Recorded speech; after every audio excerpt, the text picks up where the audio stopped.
Bonjour. Donc effectivement, j'ai fait il y a 20 ans une thèse en physique des hautes énergies, ce qui m'a très logiquement amené dans le milieu des jeux vidéo à Montréal. Et au cours de ma carrière, j'ai appris beaucoup de choses. Et puis j'ai surtout appris que le bagage qu'on emmène à chacune de ces expériences est toujours très utile pour l'expérience suivante. Et j'aime à penser que mon travail sur le boson de Higgs, il y a une bonne vingtaine d'années, ça me sert aujourd'hui pour aider Ubisoft à mieux comprendre la recherche et les chercheurs. Quand on regarde un petit peu les innovations, quand elles surviennent, les plus grandes innovations surviennent souvent à l'issue d'une crise. Que cette crise elle soit sociétale, économique ou même organisationnelle. Et c'est vrai à la fois à l'échelle d'un pays, à l'échelle d'une compagnie, à l'échelle d'une société. Chez Ubisoft, nous avons deux impératifs qui sont difficilement réconciliables. On a d'abord l'impératif d'être prévisible dans notre capacité à fournir un revenu régulier. C'est à la fois ce que nous demandent nos employés, qui aiment manger 3 fois par jour, mais aussi nos actionnaires, qui attendent de nous des résultats concrets année après année. Mais en même temps, parce qu'on est une entreprise créative, on nous demande d'être prévisible dans notre capacité à être imprévisible. On doit surprendre, on doit inventer de nouvelles choses et pousser de nouvelles frontières. On s'est posé la question, comment est-ce qu'on peut rendre les deux compatibles? Comment on peut utiliser le potentiel de rupture qu'apporte une crise sans avoir les inconvénients? Et puis je vais essayer de vous expliquer un petit peu notre approche, celle qu'on a choisie chez Ubisoft et qui ressemble un petit peu à derrière. Plutôt que de tout mettre dans un paquet, d'essayer de répartir un petit peu nos activités, notre richesse et notre recherche. Je vais commencer par une vidéo. Et cette vidéo, c'est un personnage d'Ubisoft qui s'appelle Vaas, qui est dans Far Cry 3, et qui nous explique en fait la chose suivante. Comment voulez-vous innover si vous continuez à travailler de la même manière? Seulement, je vous préviens, il va le dire avec ses mots à lui. Je t'ai déjà donné la définition que j'ai dit folie. La folie, c'est faire sans arrêt exactement la même connerie qu'on répète sans arrêt, en espérant que ça change. Voilà ce qu'est la folie. Mais la première fois qu'un type m'a dit ça, je sais pas, j'ai cru qu'il foutait de ma gueule, donc bon, je l'ai abattu. Le truc c'est que... ok, c'était vrai. C'est là que j'ai commencé à voir partout. Je regardais tous ces pauvres connards se remettaient sans cesse à faire la même putain de chose. Encore et encore et encore et encore, sans arrêt.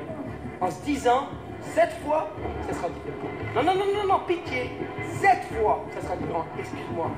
Je n'aime pas la façon que tu as de me regarder. Ok? Je vous avais prévenu, c'est avec ses mots à lui. La réponse d'Ubisoft s'appelle la forge. Et puis je vais vous expliquer un petit peu comment on a mis ça en place. Et c'est quelque chose qui est basé sur l'action, beaucoup plus que sur des théories que vous connaissez tous déjà. On va essayer de revenir à certaines définitions. Qu'est-ce que l'innovation incrémentale? Il y a deux types majeurs d'innovation. L'innovation incrémentale, ça consiste à prendre une discipline, un processus ou une technologie et capitaliser là-dessus. Ça, c'est ce qu'on appelle le dilemme de l'innovateur. Qu'est-ce que c'est? Vous prenez, en fonction du temps, la performance ou la qualité d'une discipline, d'une technologie ou d'un processus. Au début, il est toujours difficile d'en tirer quelque chose. Ça prend une compréhension, ça prend des outils, ça prend un recrutement. Au bout d'un moment, on est capable d'en tirer le meilleur. La plupart des obstacles ont été réglés. Et puis, c'est là qu'on récupère le meilleur de cette technologie avant d'atteindre un plateau, une limite physique où ça devient contre-productif, où il faut mettre énormément d'efforts, d'amour et d'argent pour être capable d'aller chercher quelque chose de finalement assez modeste. Pensez par exemple à l'essor du téléphone cellulaire. Pensez qu'il y a 15 ans, on avait tous un Nokia ou un Ericsson, quelle que soit la marque, téléphone avec des grosses touches, un petit écran. Ça ressemblait à ça, cette technologie. Au début, c'était plutôt lourd, avec des piles qui ne fonctionnaient pas bien, puis un réseau qui était balbutiant. Et en très peu de temps, on s'est tous retrouvés avec un téléphone cellulaire dans notre poche. Et puis maintenant, qui a ce genre de téléphone sur soi aujourd'hui? L'innovation incrémentale, c'est ça. C'est de rester sur sa discipline, de rester sur une technologie, et puis d'essayer de l'améliorer. L'innovation disruptive, en revanche, c'est quoi? C'est toujours d'avoir une discipline en référence, parce que, effectivement, l'enseignement, la formation se fait souvent au travers de disciplines, tout simplement parce que c'est plus facile à organiser. L'innovation disruptive, c'est de penser qu'il y a quelque chose d'autre, à un moment donné, dans le temps, qui va apparaître. Et puis, dans le cas du téléphone cellulaire, c'est l'iPhone qui est apparu. Ça consiste, l'innovation disruptive, à explorer ces zones-là, à essayer d'anticiper d'autres manières de penser, d'autres choses, et puis d'essayer de voir ce que ça peut nous apporter et d'imaginer que ça va nous amener plus loin derrière. Je voudrais insister sur quelque chose. Il n'y a pas une bonne et une mauvaise manière d'innover. Les deux sont utiles. À nouveau, souvenez-vous, chez Ubisoft, nous avons ce double impératif. Et ce côté réaliste, on doit tous l'avoir. On doit assurer un financement, on doit assurer des revenus et on doit rendre des comptes à la société de manière plus générale. Donc on doit être capable de montrer des choses d'une manière régulière. Ce qui ne nous empêche pas de nous organiser pour être capable d'explorer des terrains qui sont beaucoup plus inconnus. Si on veut aider l'innovation, je crois qu'elle ne se décrète pas. En revanche, il est important de retirer tous les freins à l'innovation, et pour ça, il faut commencer par les identifier. D'après vous, quel est le premier ennemi de l'innovation? Et c'est quelque chose qu'on vit chez Ubisoft. Le premier ennemi de l'innovation, c'est le succès. Parce qu'en fait, le succès, c'est une capacité à être reconnu, à amener des revenus, et puis avoir une recette qui fonctionne. Quel est l'incitatif qu'on peut avoir à changer une recette qui fonctionne? Quand vous êtes à un moment donné dans le temps, vous avez la pression de vos amis, du marché, de mieux faire. On vous dit, cette année, on veut la même chose que l'année dernière, mais mieux. Quel est l'incitatif à un moment donné de dire non, moi je vais viser quelque chose dont je sais aujourd'hui que ça va faire moins bien, que ça va apporter moins de résultats concrets. Deuxièmement, les opérations. Alors les opérations, de manière générale, c'est la structure, c'est la gestion qu'il y a au travers de nos activités. Et les opérations sont souvent inhibantes d'un point de vue de l'innovation. Pourquoi? Parce que quand on y pense, la structure et les opérations ont été mises en place pour rendre l'innovation ou nos activités prévisibles. Ça ne sert qu'à ça, en fait. Ça sert à huiler une machine, mais une machine qui n'est là que pour faire une seule chose. Et les opérations, si on ne les remet pas en cause de manière régulière, ces opérations vont nous pousser à optimiser. C'est-à-dire vont nous pousser à mettre un minimum d'investissement pour passer de ma bulle orange à ma bulle jaune et être capable de toujours récupérer quelque chose de ma structure, de ma manière d'organiser le travail. Les opérations et les organisations et les universités, souvent, vont encourager ce genre de comportement beaucoup plus que cette capacité à explorer différents domaines beaucoup plus disruptifs. Et puis, j'aimerais les replacer dans votre réalité, une réalité que j'ai partagée il y a quelques années. La recherche de financement. La recherche de financement, la plupart du temps, consiste à essayer de comprendre qu'est-ce qu'on attend de moi, que faut-il mettre dans la demande de financement pour maximiser les chances d'avoir un retour positif. Donc souvent, et puis en discutant avec plusieurs d'entre vous, vous me dites qu'on met des résultats sur lesquels on a déjà travaillé, mais pas trop, pour montrer qu'on sait de quoi on parle, mais en même temps en montrant qu'il y a encore quelque chose à faire. Et au bout d'un moment, des chercheurs qui sont des professionnels pour créer de la connaissance, on en fait des gens qui sont là pour essayer de trouver un moyen de financement et de trouver le meilleur moyen pour gamer le système. Je pense que c'est dans des moments comme ça qu'il faut repenser ce système. Et on est très fiers chez Ubisoft d'avoir participé à la création du fonds Audace qui avait gardé ça en tête dès les premières discussions.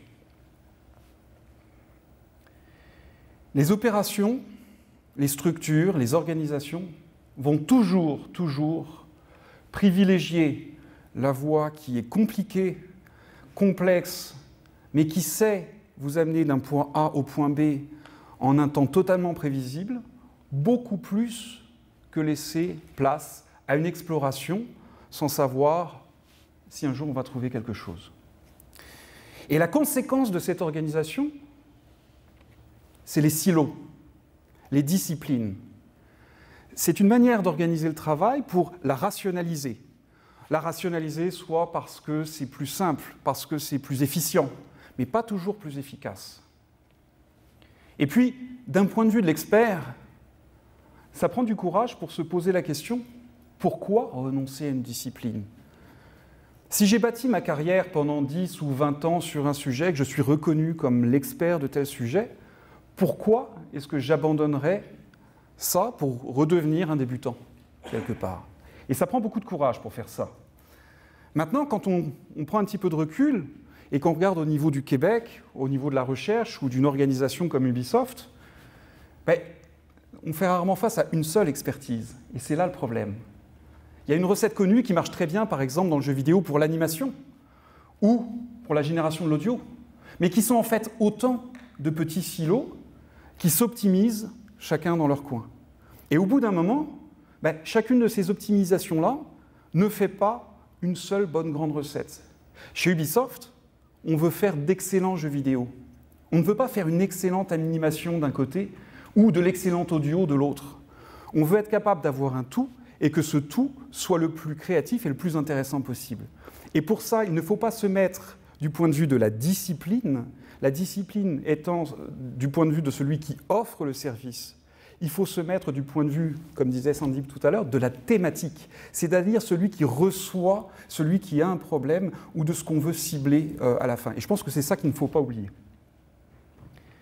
Au final, place au non-conformisme. Harold Levitz, qui est un psychologue du travail contemporain, disait que la créativité individuelle peut être détruite par une incitation au conformisme. Les injonctions à agir rationnellement inhibent les aptitudes à se comporter de manière créative. Et j'imagine que vous serez tous d'accord avec ça.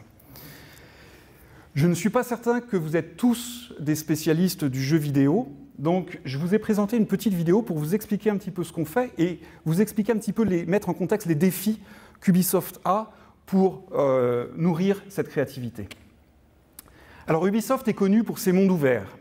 Un monde ouvert, ça ressemble à ça, vous êtes un personnage qui évolue dans un monde qui a une propre logique et vous pouvez avoir de multiples activités dans ce monde. Là, nous avons recréé la ville de San Francisco dans le jeu Watch Dogs 2. Cette ville, il y a des habitants, on peut y conduire le jour, on peut y conduire la nuit, on peut conduire en ville, on peut conduire à la campagne, on peut aller sur un bateau, on peut piloter un drone, on peut faire des courses de cartes et on peut même piloter des motos. Toutes ces activités-là sont possibles dans un monde ouvert.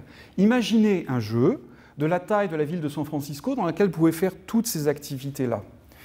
Énormément de métiers, de savoir-faire et de disciplines doivent contribuer à rendre ce jeu un succès. Et nous avons les mêmes défis de pouvoir à la fois rationaliser un jeu qui fait intervenir des centaines et des centaines de programmeurs et d'artistes, tout en étant capable de surprendre le joueur. Notre réponse pour conserver cette fraîcheur et être capable de ne pas sombrer dans faire une suite l'une après l'autre, l'une de nos réponses, c'est la forge. On s'est doté de 3 ingrédients. Le premier, une masse critique. Ça prend plusieurs idées, plusieurs personnes pour être capable de jongler, de discuter et de faire émerger de nouvelles idées, de nouvelles propositions. La deuxième chose, des moyens. Parce qu'on n'apprend que de ses erreurs, on n'apprend jamais de ses succès. Et pour être capable d'apprendre de ses erreurs, il faut avoir le luxe d'essayer, d'échouer, de comprendre pourquoi on a échoué, d'expliquer et de recommencer. Et enfin, ça prend une diversité constructive. Nous sommes une industrie techno-créative. On ne peut pas avoir seulement dans la pièce des spécialistes des marteaux, sinon ça risque de parler clous pendant très longtemps. On essaye d'avoir tout ce monde-là et puis d'essayer d'apporter de nouvelles propositions. Comment est-ce qu'on organise les activités autour de la forge? Ça, c'est le chemin de l'innovation tel qu'on le voit, qui part de la recherche théorique pour se rendre jusqu'au développement de produits. Et puis ici, une échelle d'amour. Dépendamment de vos valeurs, cette échelle d'amour, ça peut être l'argent, la reconnaissance, l'attention. Le milieu académique ressemble à ça. Énormément d'amour qui est mis sur la recherche théorique. Un bon chercheur, c'est un chercheur qui publie énormément, des publications de qualité. Et puis finalement, assez peu d'efforts sur des prototypes. Ubisoft, c'est l'inverse. Nous sommes connus pour nos jeux, c'est ce qui nous fait vivre, et nous mettons finalement assez peu d'efforts sur des prototypes. J'exclus ici les prototypes de jeux, mais vraiment je parle de prototypes qui visent à penser de manière différente, peut-être à créer une nouvelle marque. Souvent chez Ubisoft, on va faire ça quand une nouvelle console sort, parce qu'à ce moment-là, ça crée pour nous les conditions d'une crise. Puis quand ces deux mondes-là essayent de collaborer ensemble, c'est très compliqué, parce qu'on utilise les mêmes mots, ça ne veut pas du tout dire la même chose. Pensez très simplement, quand des deux côtés on se parle, et on se dit, bon bah, à court terme, il faudrait que... Eh bien, court terme, je vous assure, ça ne veut pas du tout dire la même chose. C'est ce que j'appelle le gouffre des idées perdues. Cet endroit qui fait que on n'a pas un objet commun, on n'a pas un objectif qui pourrait nous servir des deux côtés. Et c'est ça l'objectif de la Forge. L'idée maîtresse, c'est de faire venir des gens d'Ubisoft, des gens des universités, des académiques, de tout domaine, et les faire travailler ensemble sur un prototype. Et ce prototype doit servir à la fois les intérêts d'Ubisoft, c'est-à-dire nous permettre de faire de meilleurs jeux, mais aussi doit servir la création de connaissances, la publication d'articles. Et ce qu'on dit aux chercheurs, c'est « venez chez nous, on vous offre tout ». Au-delà de payer des étudiants, vous allez avoir accès exactement comme un employé d'Ubisoft. Accès à nos experts, accès à nos données, accès à nos infrastructures, accès à nos engins de jeu. Et cet accès-là, notre pari, c'est de dire que ça va vous permettre d'accélérer vos propres recherches. Nous avons 3 axes de recherche généraux à la Forge. Le premier, nous créons des mondes ouverts et nous voulons qu'ils soient de plus en plus cohérents. Comment est-ce qu'on fait pour s'assurer que la ville de San Francisco a quelque chose de cohérent dans son fonctionnement? C'est quelque chose qui est complexe parce que ça consiste à créer un écosystème avec des saisons, avec un effet jour-nuit, un cycle jour-nuit, avec une population qui est diverse, qui est crédible dans la ville. Assistance à la création. Parce que pour créer un monde de la taille de San Francisco ou pour recréer l'Égypte, comme on a fait avec Assassin's Creed, ça prend énormément de monde. Donc on veut s'assurer que nos artistes, nos ingénieurs puissent se concentrer sur l'essentiel sans avoir à soit réinventer la roue à chaque fois, soit au contraire sans avoir à simplement améliorer de manière incrémentale la même chose. Comment est-ce qu'on fait pour accélérer cette créativité? Et puis évidemment l'expérience du joueur, parce que pour nous, le joueur, c'est celui qui doit être au centre de tout. On doit se concentrer à créer la meilleure expérience, à nouveau, pas la meilleure animation, pas le meilleur dialogue, pas le meilleur système de conduite. Au final, on doit donner la meilleure expérience à celui qui la reçoit.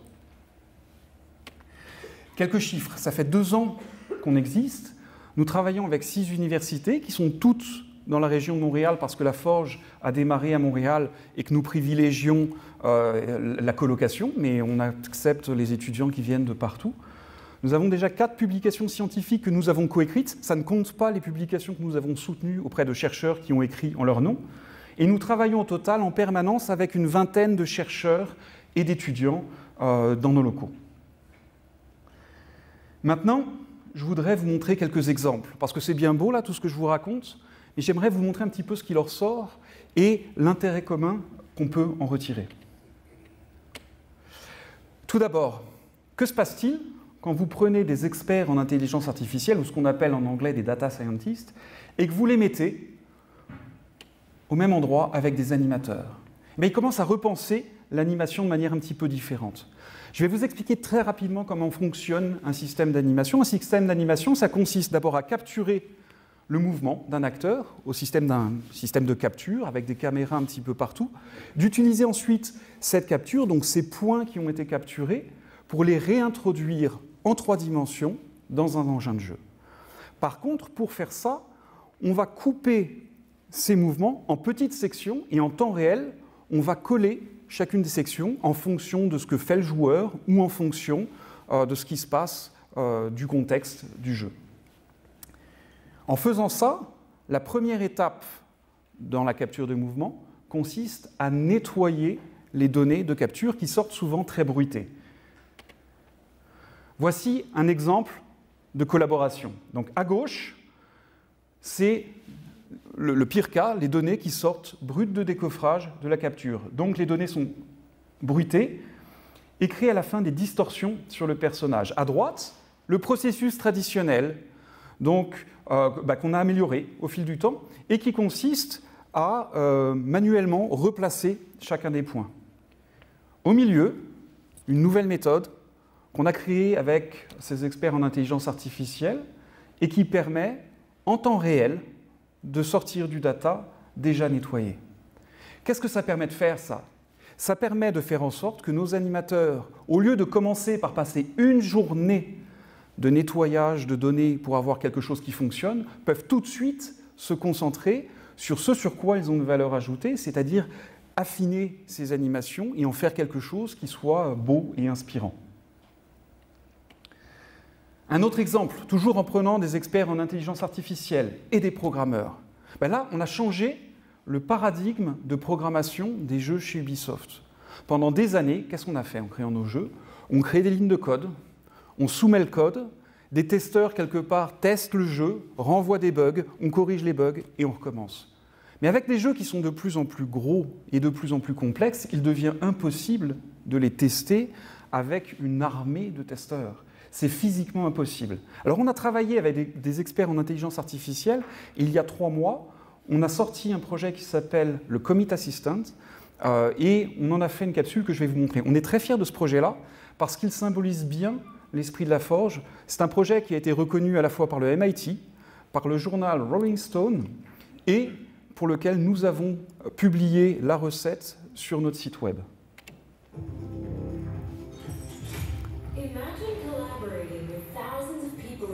From all over the world, creating an average of 1 million code files per game that end up in massive code and data repositories.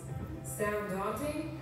Well, this level of complexity is necessary in creating any AAA game. Bugs and regressions can cause a massive slowdown to this complex workflow, so eliminating them as fast as possible has become a critical activity. It often absorbs up to 70% of development costs. Now, imagine being able to predict and prevent bugs and regressions before they become a problem. Welcome to Commit Assistant. Using the latest machine learning and big data techniques, we can analyze all past bugs and regressions, and for each, deduce a unique signature. When new code contributions are presented to our Commit Assistant, if any signature matches, it focuses in and estimates that this piece of code contains a bug. The Commit Assistant then raises an alarm, which is able to catch 6 bugs out of 10. There are still 30% of false alarms. However, as new bugs and regressions are added, our Commit Assistant creates new signatures, reinforcing our confidence in identifications while lowering the false alarm rate. The best part? Commit Assistant goes beyond simply exposing bugs. It applies reinforced learning techniques and extracts the most likely causes of a specific issue. Then it suggests programmer fixes and improvements for speedy resolution. Overall, we estimate this will free up to 20% of programmers' time, allowing them to concentrate less on fixing bugs and focus on more important tasks, like creating the next amazing game features.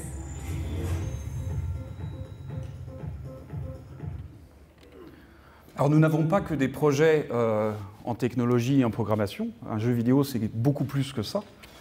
Et on a réuni des experts en communication de l'université avec des gens qui s'occupent des communautés de joueurs en ligne. Parce que une des problématiques qu'on rencontre dans les jeux en ligne, c'est celle de la toxicité des communautés. Comment est-ce qu'on s'assure que les gens, dans les jeux vidéo, vont agir ensemble de manière constructive et positive, exactement comme on voudrait? Ce qu'on a appris, c'est que les communautés en ligne, on les a étudiées, on a étudié l'évolution de ces communautés, comment est-ce qu'elles évoluent après leur émergence, parce que c'est quelque chose que nous, on ne maîtrise pas. Nous, on propose un jeu, mais après, ces communautés émergent sur certains forums, sur des Reddit, sur des YouTube, etc. Et comment est-ce qu'on fait pour les reconnaître, pour les suivre? Ensuite, il faut des méthodes pour évaluer leur potentiel de toxicité, c'est-à-dire avant que ça devienne un vrai problème, pour au final définir des actions et des méthodologies. Et là, on a travaillé avec des experts en communication là-dessus, qui nous ont aidés à faire ça. Mais le plus beau là-dedans, c'est que s'ils nous ont aidés, comme on leur a donné accès à l'ensemble de nos données, on leur a donné la possibilité d'influencer les questionnaires qui étaient envoyés, et ça a été une foule d'informations énorme pour eux parce qu'ils ont pu observer la création d'une communauté sous leurs yeux. Et selon ces experts-là, ces apprentissages peuvent être appliqués ensuite à l'école. L'école et le jeu, semble-t-il, c'est un petit peu la même dynamique. Il y a ce qui se passe à l'école ou dans le jeu et ce qui se passe en dehors. Et les mécanismes de cyber-intimidation, semble-t-il, sont très proches de la toxicité des communautés de jeux en ligne. Et le fait de comprendre l'un permet de comprendre l'autre. On a aussi travaillé, on travaille encore avec des experts en sciences de l'éducation, parce que quand vous y pensez, un jeu, c'est quelque chose d'extrêmement complexe, où on va vous demander d'interagir avec un logiciel, où il va se passer énormément de choses. Comment est-ce qu'on s'assure que vous intégrez ces apprentissages-là, au point que très rapidement, ça ne devient plus une contrainte, mais que le jeu commence à devenir amusant?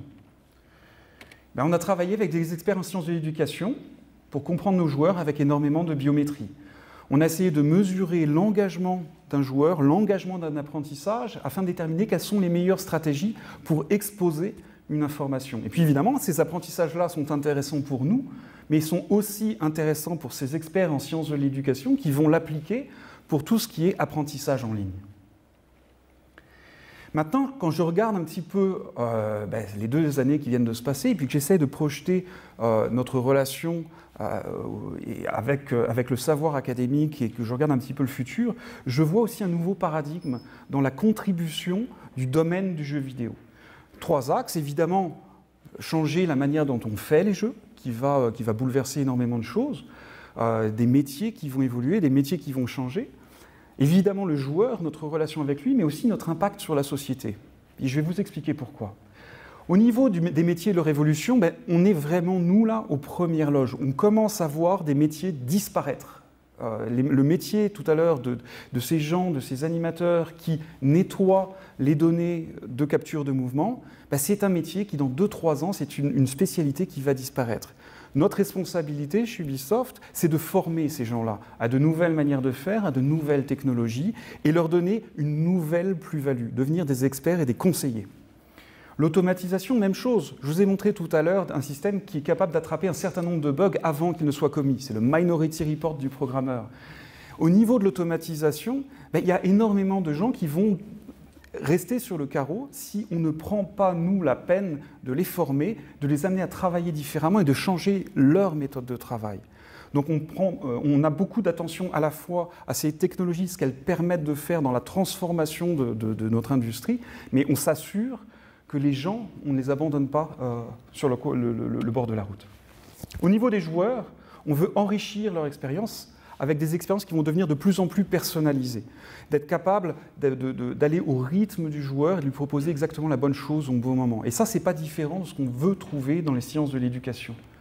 Et on va aussi changer le paradigme du joueur pour en faire un joueur créateur.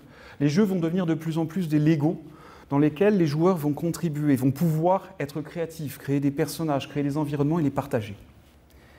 Puis surtout, quelque chose qui me tient particulièrement à cœur, j'ai pris l'exemple de l'intelligence artificielle parce que ça fait partie des problèmes de société qu'on entrevoit maintenant et pour lequel on sait que si on n'agit pas, si on ne prend pas un pas de recul et qu'on ne met pas des gens de toutes disciplines ensemble pour réfléchir à ce problème-là, on peut se retrouver avec un sérieux problème de société. Quand on y pense, le jeu devient de plus en plus, les engins de jeu deviennent de plus en plus précis, deviennent de plus en plus des simulations du monde réel. Pourquoi ne pas les utiliser soit pour développer des systèmes d'intelligence artificielle, soit pour les auditer, pour les expliquer, pour les analyser. Et là, on est en train de parler d'éthique de manière générale et d'utiliser des jeux vidéo pour créer des scénarios et tester des prises de décision de systèmes d'intelligence artificielle. Puis, je vais prendre un exemple très concret. La voiture autonome. La première partie de la vidéo, on a tout simplement utilisé un environnement de jeu dans lequel on a entraîné un véhicule avec exactement les mêmes techniques que vous pouvez trouver dans les différents véhicules qui sont en test actuellement en Californie. Puis je ne sais pas si vous avez lu la presse hier, mais l'incident qu'il y a eu avec le véhicule Uber, c'est parce que la voiture a pris une mauvaise décision. Les experts se sont penchés dessus et en fait ont traité cette malheureuse victime comme ce qu'on appelle un faux positif, c'est-à-dire au même titre qu'un sac plastique. Moi, je pense que c'est le genre de choses qu'on devrait tester d'abord dans le virtuel, avec des personnages virtuels, avant de les mettre sur la route. Et c'est ce genre de choses que peut amener, selon moi, le jeu vidéo. Puis, je voudrais finir simplement avec non pas une citation, mais 3 citations, parce que je veux vraiment souligner, comme on est une industrie techno-créative, je veux souligner que, en regardant en dehors de son silo, en regardant en dehors de sa discipline, on trouve des gens qui pensent finalement comme nous, mais avec leurs mots à eux, de manière différente, et parfois de manière surprenante, et j'ai toujours trouvé ça très intéressant. D'abord Einstein, qui dit clairement qu'il n'a jamais fait l'une de ses découvertes par le processus de la pensée rationnelle. Et finalement, ce n'est pas si différent de ce que dit Angelina Jolie. Si on ne sort pas de la boîte dans laquelle on a été élevé, on ne peut pas comprendre à quel point le monde est grand. Et ma préférée, c'est la dernière, celle de Van Gogh. La normalité est une route pavée, on y marche aisément, mais les fleurs n'y poussent pas. Merci.